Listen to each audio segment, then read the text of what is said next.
sound of your daily commute could soon change. Several automakers are removing AM radios from new models. Fox 9's Rob Olson joining us from Bloomington with more on this. And Rob, this really gets a lot of people talking because there's a lot to offer on the AM dial.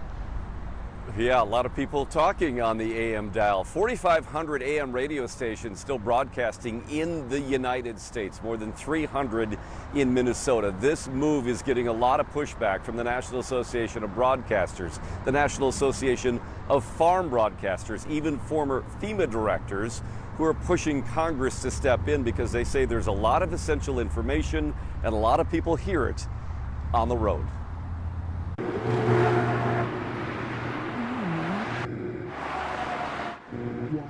Feel like, a lot of people listen to us still on the AM radio.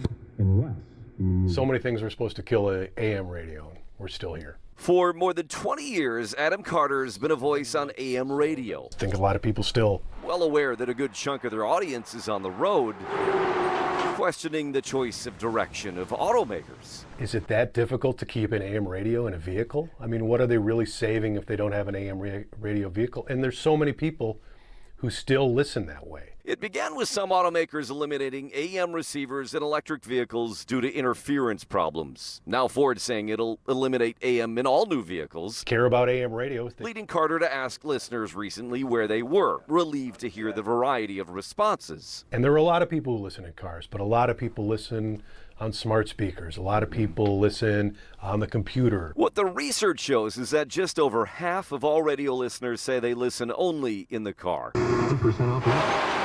Of all car listening, radio, both FM and AM, is still far above streaming and satellite.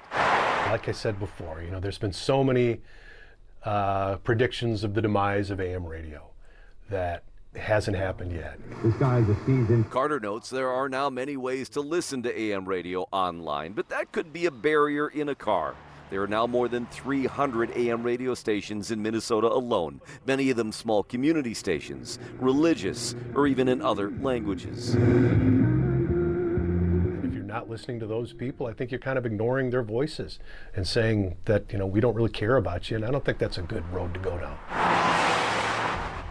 Yeah.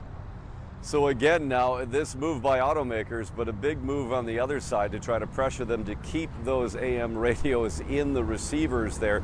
Now, Ford has noted that there's a lot of other ways. You can stream them on apps, which a lot of people do, and then stream that into your car radio. So they don't think it'll be a big problem, but a lot of conversation here, a lot of talk about what this could do. Live in Bloomington, Rob Olson, Fox 9. All right.